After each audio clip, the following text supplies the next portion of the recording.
Welcome back to the Sound for More channel. Today I have the pleasure to show you how you can use MIDI events with Samplr. Indeed, the latest release has added support for MIDI, and therefore now you can use a MIDI controller to trigger samples being played, etc, etc. Before I continue, I would like to remind my viewers to subscribe as it helps with growing the channel. Thank you very much. So click up here where it says S for project. As you can see, I have loaded a synth work demo project just for the purposes of the tutorial. Let's go up the chain and you can see two different categories of control added here: MIDI control and also MIDI clock input. Let's focus on MIDI control. At the top, you can change global controls, and these are global controls to the app, so you can start and play and stop for a global level, change the volume for everything at global level, and including the effects as well, as you can see. And remember, at the bottom, you always have a selection to clear the mapping. If you want to assign a mapping, click on Learn, as I will show you in a moment, and then move a knob externally to the MIDI controller. Next, you have selected sample. So for the sample that you have selected, you can change again a lot of different parameters, including the parameters of the different play mode and of course the effect. But you can also change the MIDI channel. And then for each individual samples, 1 to 6, which are underneath here, you can do the same, but independently of the sample which has been selected. So again, you can change the MIDI channel and you can map all the different controls. So let's start, for example, let's click on play and pause, and let's click this pad here. Now, as you can see, the moment my pad on my Akai controller is set to send this note number 40, and that is why you have note 40, which is being assigned to play and pause. If I press again, it will play. If I press again after playing, it will pause.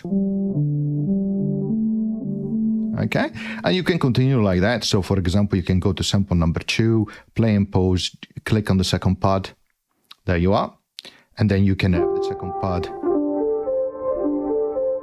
of course, playing, and you can play them together now.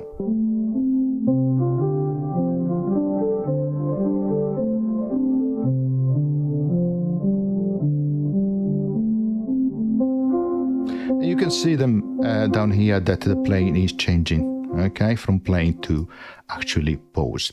Okay, that's it's a great feature. You can control all different things, including, for example, effects, which is great.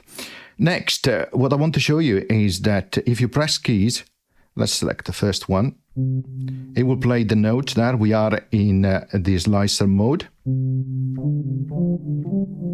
So it will play all the slices which are mapped, which are defined on the screen. Of course, if you play softly, it will respond to velocity as well. If you play with harder velocity, the volume will increase, of course.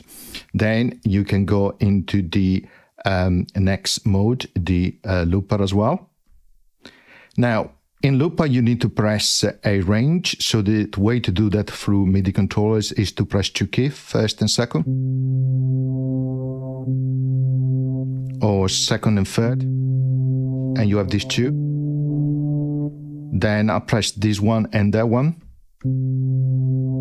So this will be the range, and so on and so forth.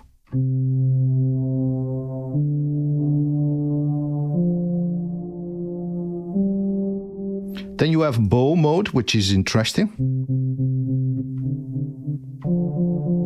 It's playing a loop. Now, what would be great is to map the width of the loop. You can do that. So you can go up here for the selected sample, and let's say that where it says both width, we click on learning, and then we can change, for example, this knob here, and it says CC76. And now let's try.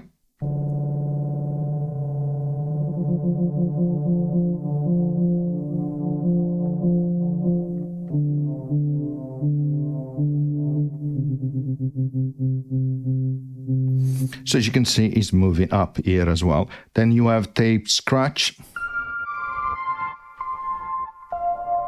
So you have key maps to play in reverse at different rate. And then it stops and it plays forward on these keys.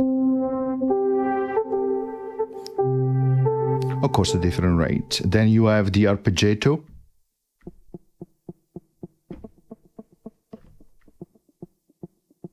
And of course, it depends on the sample that you selected, but is actually playing all the different notes arpeggiating.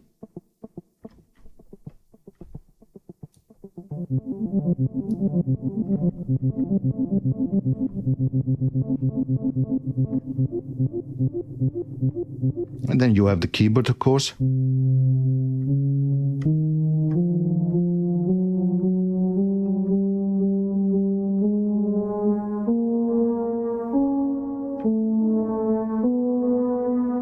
Changing the pitch, of course, and then you have the loop.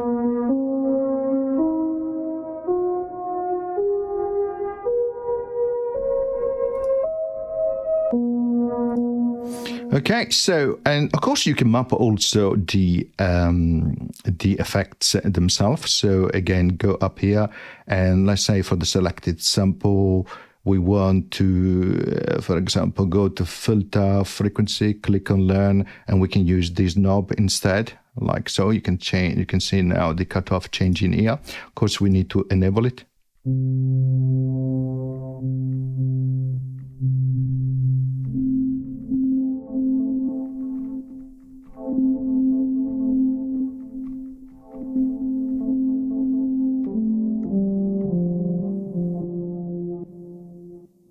So you get the idea is actually quite good.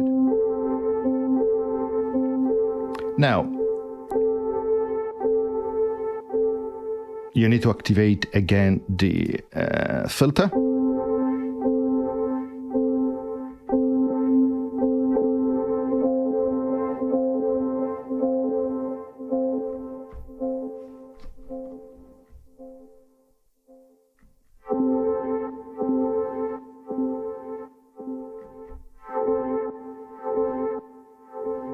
Okay, I hope you enjoyed, and as always, see you next time. Bye.